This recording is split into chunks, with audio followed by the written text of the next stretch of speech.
রাজবাড়ীতে উৎসব মুখর পরিবেশে উদযাপিত হচ্ছে শারদীয় দুর্গাপূজা। আজ বিজয়া দশমীর দিন।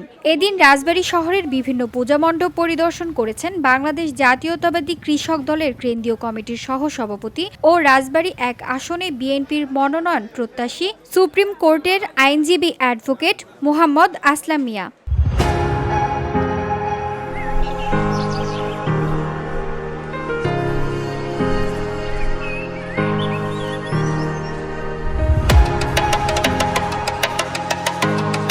বৃহস্পতিবার দুপুরে অ্যাডভোকেট আসলাম মিয়া রাজবাড়ী শহরের বিবেকানন্দ হরিজন পল্লীর পূজামণ্ডপ পরিদর্শন করেন। পরে তিনি শহরের অন্যান্য পূজামণ্ডপ ঘুরে দেখেন এবং সনাতন ধর্মাবলম্বীদের সঙ্গে কুশল বিনিময় করেন। এ সময় তিনি বিএনপির ভারপ্রাপ্ত চেয়ারম্যান তারেক রহমানের শুভেচ্ছা বার্তা পৌঁছে দেন। পরিদর্শনে অ্যাডভোকেট আসলাম মিয়ার সঙ্গে উপস্থিত ছিলেন রাজবাড়ী জেলা বিএনপির আহ্বায়ক অ্যাডভোকেট মোহাম্মদ লিয়াকত আলী বাবু, রাজবাড়ী পৌরসভার সাবেক মেয়র তোফাজ্জল হোসেন মিয়া, অ্যাডভোকেট আসলাম মিয়ার সহধর্মিণী ফরিদা ইয়াসমিন শিখা সহ বিএনপির বিভিন্ন পর্যায়ের নেতৃবৃন্দ।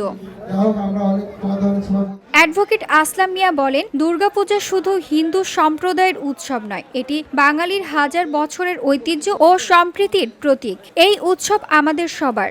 আমরা চাই সবাই মিলেমিশে শান্তিপূর্ণভাবে পূজা উদযাপন করুক। বিএনপি সবসময় দেশের সব ধর্মের বর্ণের মানুষের নিরাপত্তা ও ধর্মীয় স্বাধীনতায় বিশ্বাস করে। আগামী দিনগুলোতেও আমরা সম্প্রীতি ও শান্তি বজায় রাখতে সবসময় পাশে থাকব।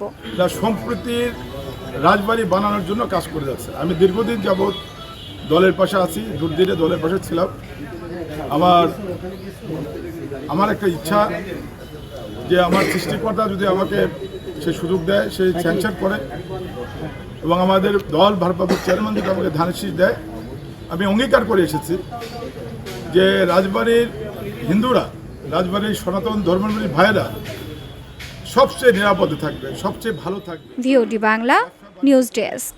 তাদের চালাতে হবে না ভীতির যে, তাদের প্রতি যে ভীতির যে সংস্কৃতি, এটা আমরা দূর করে দেব।